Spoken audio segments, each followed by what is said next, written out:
À la une de l'actualité ce soir, l'axe Ouagadougou-Accra se porte bien pour conduire des projets structurants de développement pour la sous-région. De grands projets notamment dans le domaine ferroviaire, routier, l'agriculture et le commerce et bien entendu l'électrification. Le président Nana Akufo-Addo du Ghana vient d'achever une visite de 48 heures à Ouagadougou. Et puis cette menace qui plane sur les examens scolaires de cette année au Burkina.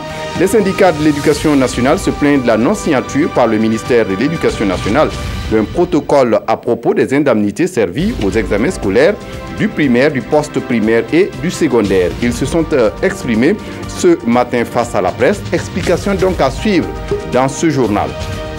La filière anacarde au Burkina traverse des moments difficiles. Face à la volatilité du cours de la matière première, des usines de transformation ferment les unes après les autres dans le pays. Constat dans cette édition. Ce sont là les titres du 20h. Mesdames, Messieurs, bonsoir. Ravi de vous retrouver. C'est fini pour le séjour du président ghanéen au Burkina Faso. Nana Akufo-Addo, accompagné d'une forte délégation, a pu raviver les relations entre le Burkina Faso et son pays. De grands projets communs pour les deux pays sont annoncés, dont l'interconnexion électrique entre Bolgatenga et Ouagadougou et le chemin de fer Ouagadougou-Accra. Au terme de sa visite, le président ghanéen a été élevé à la dignité de Grande Croix de l'Ordre national. Roger Kam, Draman Guéné. C'est la fin de 48 heures de visite de travail et d'amitié du président ghanéen au Burkina. Une visite soldée ici par la signature d'un communiqué conjoint. À travers ce communiqué rédigé en 17 points, Roch-Marc Christian Kaboré et Nana Akufo-Addo entendent bâtir un partenariat stratégique pour une véritable intégration économique, politique et culturelle entre les deux pays. Il s'agit de la réalisation de projets intégrateurs tels que le chemin de fer Accra-Ouagadougou et l'interconnexion électrique Bolgatenga-Ouagadougou. La question de l'électrification dont vous avez parlé tout à l'heure est prévue pour être terminée d'ici fin 2017. C'est ainsi aussi que sur la question du chemin de fer entre le Ghana et le Burkina Faso, le président du Ghana nous a montré l'intérêt qu'il portait au chemin de fer, ce qui fait qu'il a même nommé un ministre chargé spécialement de cette question-là. Il s'agit, parce qu'il y a déjà eu des études qui avaient été faites, que nous puissions des deux côtés nous mettre en place pour à nouveau faire en sorte que ce projet-là puisse être une réalité, tant du point de vue de son tracé que du point de vue des partenaires. Et je crois qu'il y en a beaucoup déjà qui sont intéressés à participer au financement de ce chemin de fer-là. Par ailleurs, c'est l'occasion pour nous également d'amplifier les relations commerciales, de régler un certain nombre de questions sur les transports routiers que nous avons avec le Ghana. À ce niveau également, engagement a été pris par le président de faire en sorte qu'une solution rapide puisse être trouvée. Donc, autant de questions qui concernent la gestion de l'eau également, qui sont des questions de préoccupation. Et je crois que, en tout cas, l'amitié et la fraternité qui existent entre les deux chefs d'État, entre les deux pays, va permettre au Ghana, au Burkina Faso, de consolider cette relation existante et de faire en sorte que entre le Ghana et le Burkina Faso, nos populations puissent se déplacer dans la sérénité. L'autre temps fort de cette commission mixte de coopération, c'est sans doute la décoration du président ghanéen. Nous vous élevons à la dignité de Grande Croix de l'Ordre national. Nana Akufo-Addo est élevé à la dignité de Grande Croix de l'Ordre national, la plus haute distinction dans l'ordre burkinabé. Je remercier vivement Monsieur le Président de la République de Faso, de Marc Roch Christian Kaboré, pour sa gentillesse et sa disponibilité dans cette visite. Et en plus, cette déclaration majeure qu'il m'a fait, c'est un honneur, pas pour moi, mais pour le peuple ghanéen, qui reste toujours fraternel et solidaire avec le peuple du Faso. Pour la prochaine session de la commission mixte de coopération, les deux chefs d'État ont instruit leur ministre des Affaires étrangères d'œuvrer à sa tenue dans les meilleurs délais. 48 heures de séjour et de grands projets de développement pour les deux pays, notamment dans le domaine ferroviaire et routier, l'agriculture et le commerce, et bien entendu l'électrification. À l'issue des travaux, les experts des deux pays ont convenu donc de projets structurants, mais qui ne doivent pas rester de bonnes intentions. Un communiqué final sanctionne d'ailleurs l'ensemble des décisions prises au cours de cette rencontre. Un extrait avec le ministre des Affaires étrangères, Alpha Bari. Les deux délégations ont eu une séance de travail et ont convenu de renforcer leur coopération dans les domaines suivants. Transport ferroviaire, dans le but de promouvoir davantage la libre circulation des personnes et des biens et de renforcer les échanges économiques et commerciaux le long du corridor burkinabé et ghanéen, les deux parties ont réaffirmé l'impérieuse nécessité de la réalisation diligente du projet d'interconnexion ferroviaire. À cet effet, elles ont convenu de réactiver le comité mixte d'experts pour examiner les différentes études disponibles et définir les modalités et conditions de sélection d'un partenaire technique et financier. Transport routier.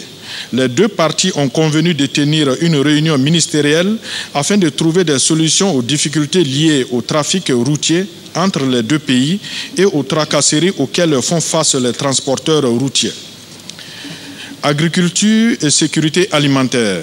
Afin de lutter contre le trafic illicite des produits chimiques agricoles entre les deux pays, les parties ont convenu de mettre en place des mesures pour lutter contre ce trafic en provenance du Ghana. Elles ont également convenu de mieux organiser le commerce de céréales en provenance du Ghana et des légumes venant du Burkina Faso. Les deux parties ont convenu de renforcer la coopération pour une meilleure utilisation des eaux déversées par le barrage de Bagré pour développer l'agriculture irriguée dans les deux États. Coopération transfrontalière. La transhumance du Burkina Faso vers le Ghana constitue une préoccupation entre les deux parties. À cet égard, elles ont convenu de tenir des consultations régulières pour régler la question. Commerce. Dans le cadre du schéma de libéralisation du commerce de la CEDEAO, les deux parties ont convenu de mettre en place, avec l'appui de la CEDEAO, un poste de contrôle juxtaposé en vue de faciliter le commerce ainsi que la libre circulation des biens et des personnes. Habitat et urbanisme. La partie ghanéenne a exprimé le souhait de s'inspirer de l'expérience de la Banque de l'Habitat du Burkina afin de réactiver la Banque de l'Habitat et de la Construction du Ghana. Énergie. Les deux parties se sont félicitées de l'expérience de leur coopération énergétique et ont convenu d'œuvrer à la réalisation du projet d'interconnexion Bolgatanga-Ouagadougou qui permettra d'importer au Burkina Faso 85 MW et dont l'achèvement des travaux est prévu pour fin 2017. En outre, les deux parties se sont félicitées de la réalisation de faisabilité du projet de pipeline Bolgatenga-Bingo. Elles ont également apprécié positivement la réalisation de l'étude de faisabilité pour l'extension du réseau de gazoducs de la CEDEAO dont la première liaison est envisagée entre Accra et Ouagadougou. Hier, dans la soirée, le président Roch-Marc Christian Kaboré a offert un dîner à son homologue ghanéen, Nana Akufo-Addo, avant de porter un toast à la bonne gouvernance et à la bonne coopération entre les deux pays. Les deux chefs d'État ont magnifié le partenariat stratégique qu'ils souhaitent entre leurs deux pays, Issaka Ouedraogo et Ismaël Duluma Sirima. Un dîner pour réaffirmer les liens d'amitié et de coopération entre le Burkina et le Ghana. Avant d'ouvrir le buffet, Roch-Marc Christian Kaboré a rappelé les liens historiques et géographiques qui unissent les deux pays. Par la suite, il s'est réjoui de la réalisation de l'interconnexion électrique entre Bolgatenga et Ouagadougou, de même que de la gestion intégrée des ressources en eau de la Volta. Je me félicite de la convergence de nos vues pour bâtir ensemble de grands projets d'infrastructure, comme le chemin de fer Accra-Ouagadougou, afin d'assurer le désenclavement de nos espaces communs et pour le bonheur de nos peuples. Nana Akufo-Addo estime aussi qu'un des temps forts de sa présidence serait de commencer les travaux du chemin de fer Accra-Ouagadougou. À ce sujet, il affirme avoir créé un département pour réfléchir spécialement sur la question. We cannot and will not accept that other people can come and develop the continent of Africa for us. Nous ne devons pas accepter que d'autres personnes viennent développer l'Afrique pour nous. Pour cela, nous devons travailler ensemble, main dans la main.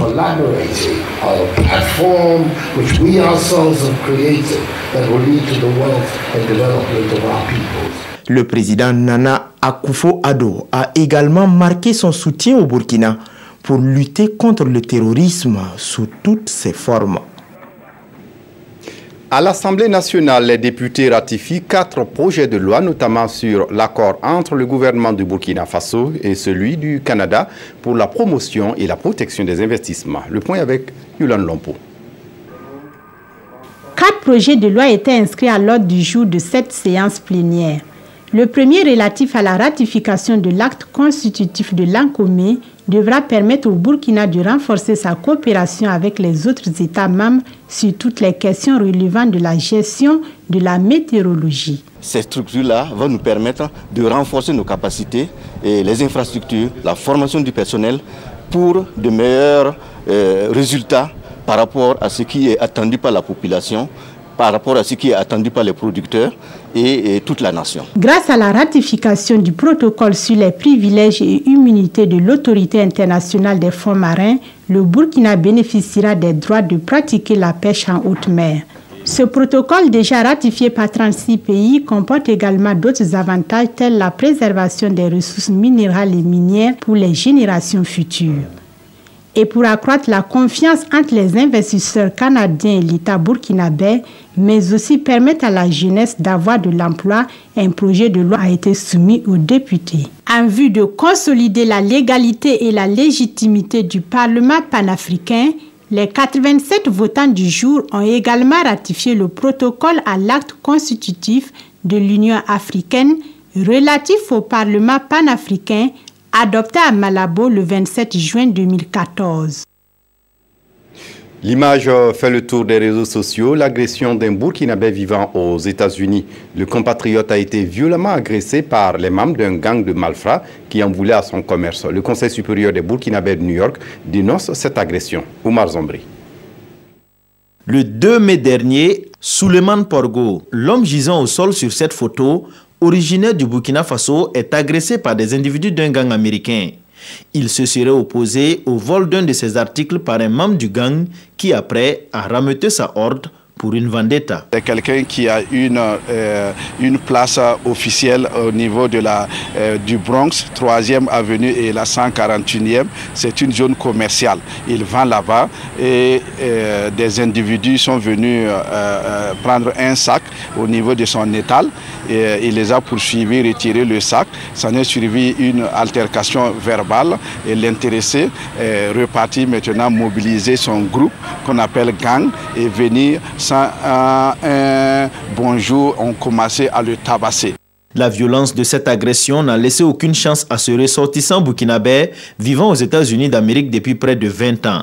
Actuellement, Souleymane Porgo se trouve dans un état critique car plongé dans le coma. Quant à ses agresseurs, ils restent activement recherchés par la police new-yorkaise. Les agresseurs ont été visiblement identifiés et la police new-yorkaise a déjà mis les affiches partout.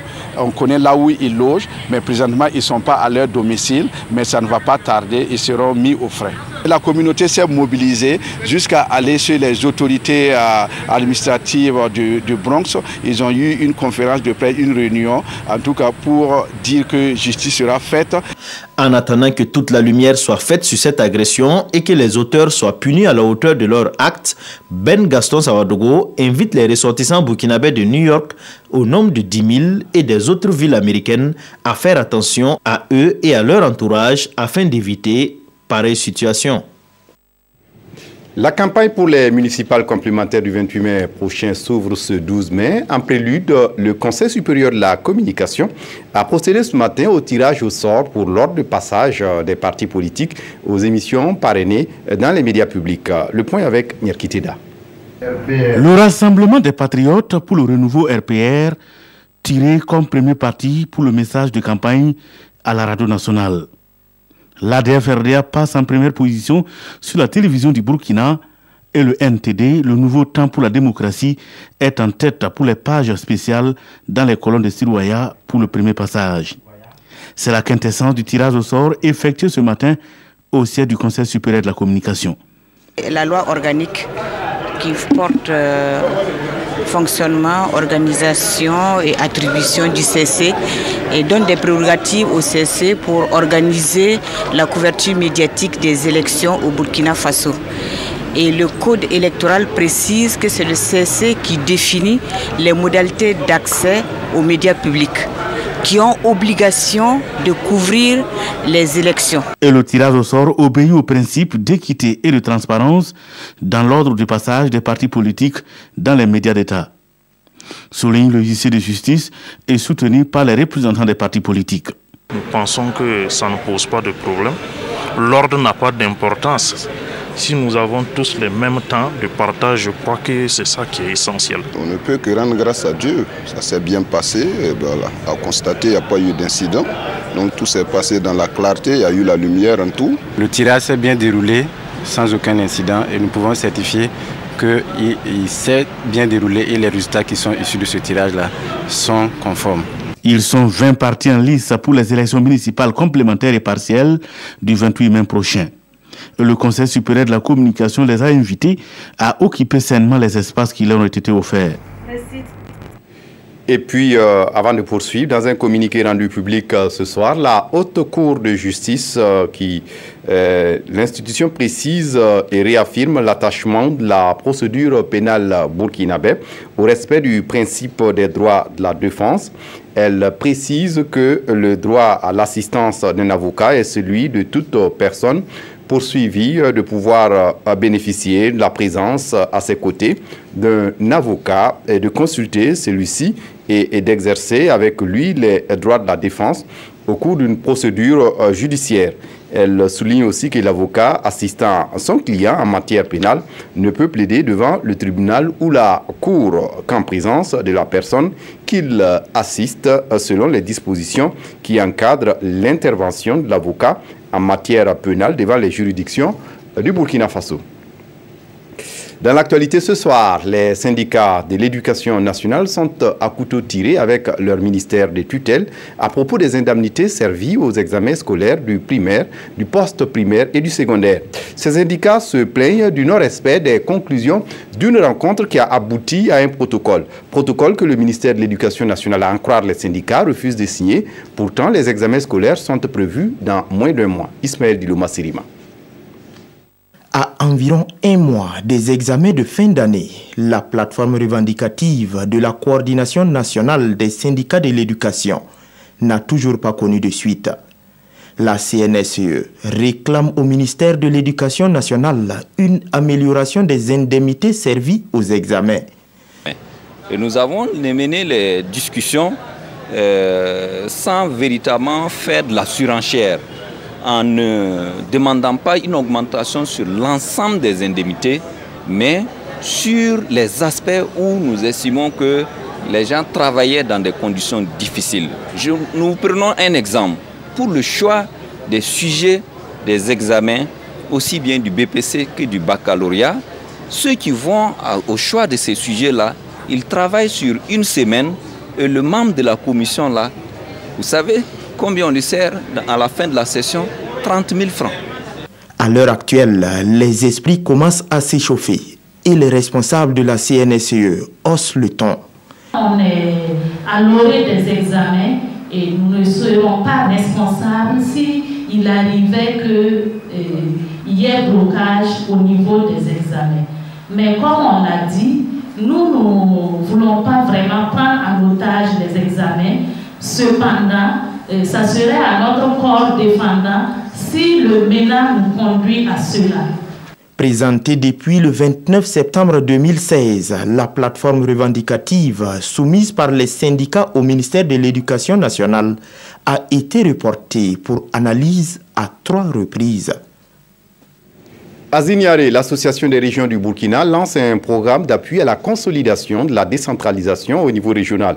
Un programme financé par l'Union européenne et qui doit travailler à l'amélioration des performances de mise en œuvre des activités de cette association et également dans la conduite du processus de décentralisation au niveau des 13 régions du pays. Le point avec Estelle Judith Assogba.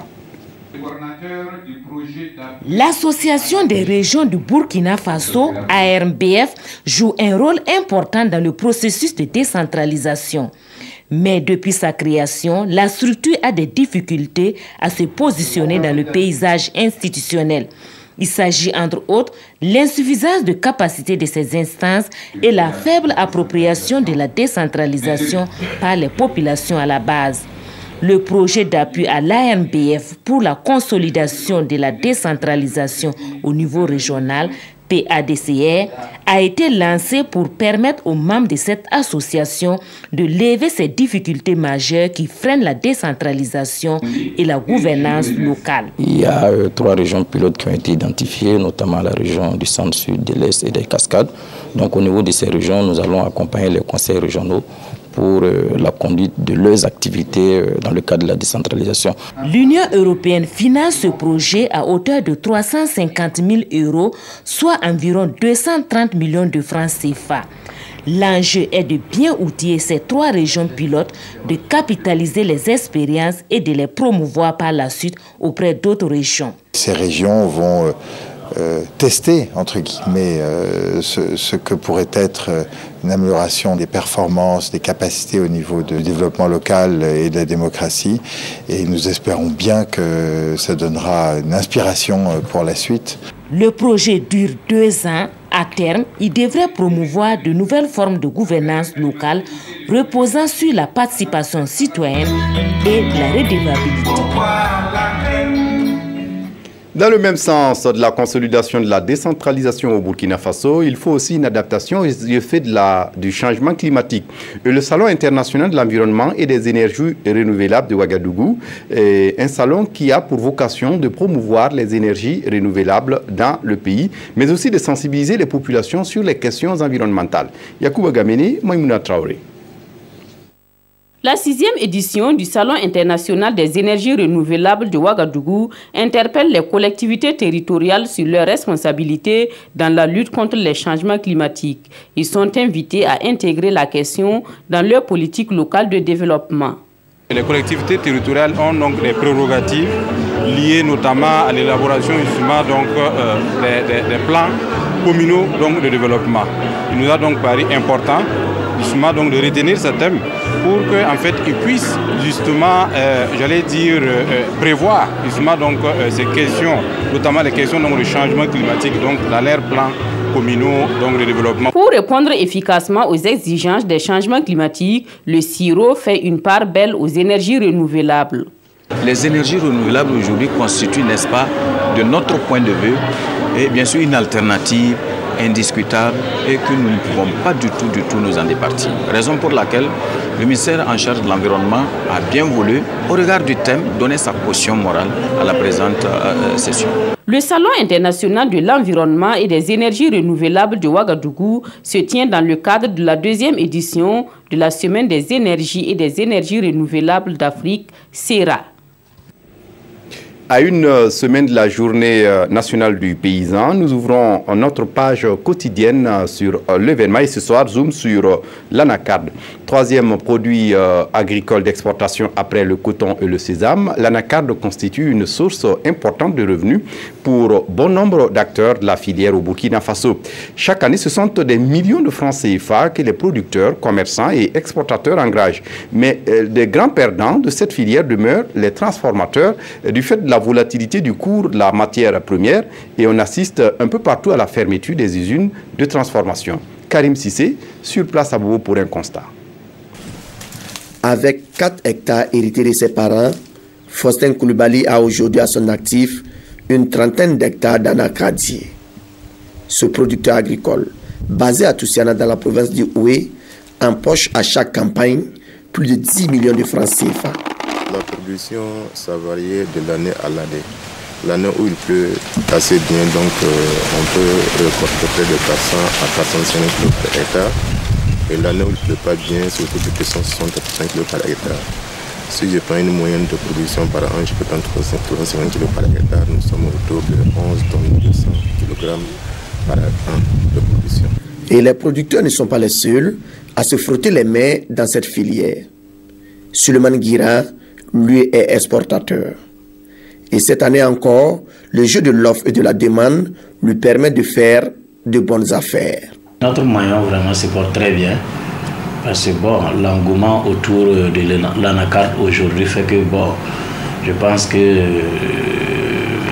les producteurs et puis bon, aussi les exportateurs aussi trouvent leur compte en tout cas dans la campagne de cette année. Le Burkina, selon les chiffres, produit 80 000 tonnes d'anacarde par campagne. Et seulement 10% de cette production est transformée sur place. Mais le véritable problème de la filière anacarde se situe au niveau du maillon de la transformation. Le coût élevé de la matière première constitue un frein pour l'approvisionnement. Une situation qui va de mal en pire d'année en année. Depuis 2014, le maillon de transformation est bas de l'aile. Compte tenu de beaucoup de difficultés que rencontrent ces acteurs, notamment dans l'approvisionnement en matières premières. Notre situation par rapport au port de commercialisation impacte aussi sur la compétitivité des entreprises de transformation au Burkina. Les transformateurs pointent du doigt le manque d'organisation et de règles dans la filière anacarde. Une situation préjudiciable au développement des unités de transformation d'anacarde au Burkina.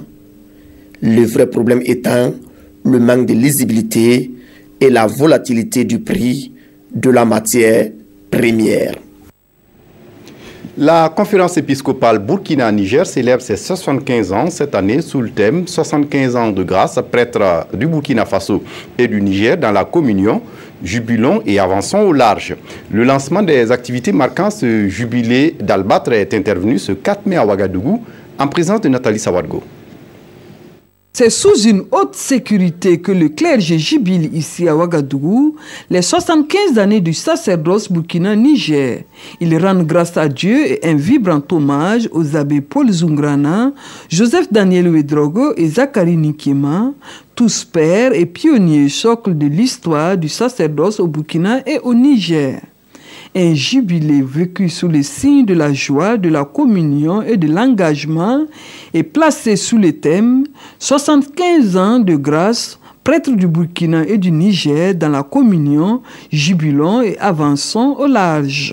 Cela fait 75 ans que 3 premiers fils du Burkina Faso, c'était la Revolta, ont été revêtus de la dignité de la fonction du sacerdoce. Je pense qu'en termes d'accueil de l'évangile par notre pays, par notre culture, c'était un événement important et cela vaut la peine de commémorer cela pour redonner courage aussi aux prêtres.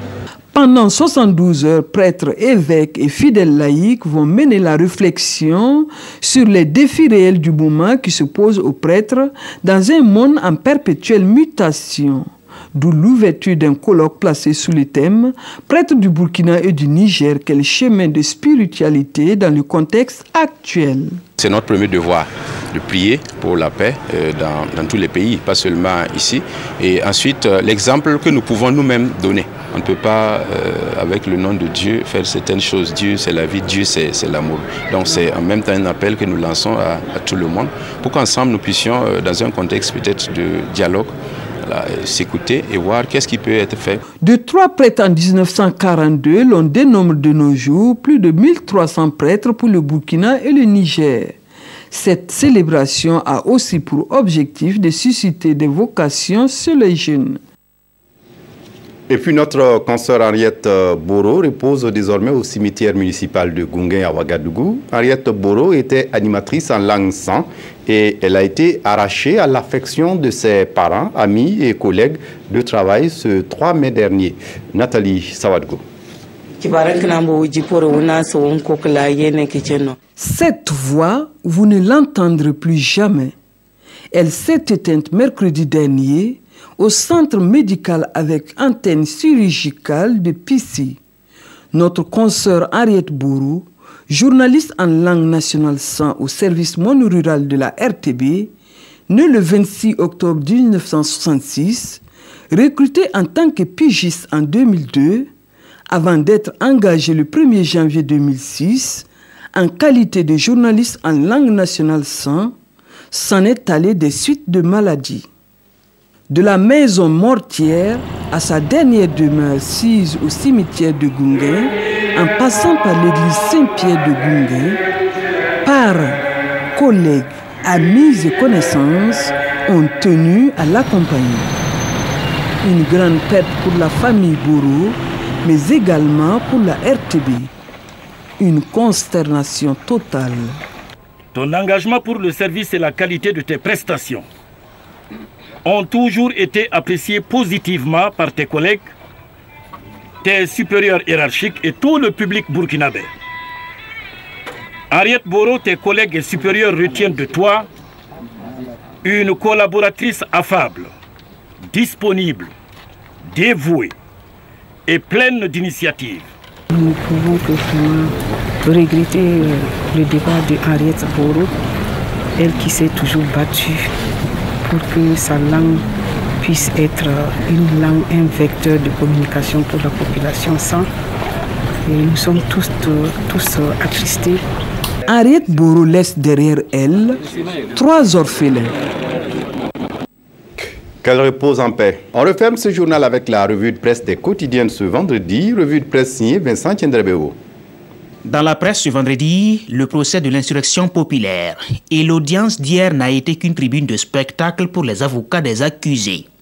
C'est le cas de Pierre-Olivier Sûr, avocat de Blaise Compaoré.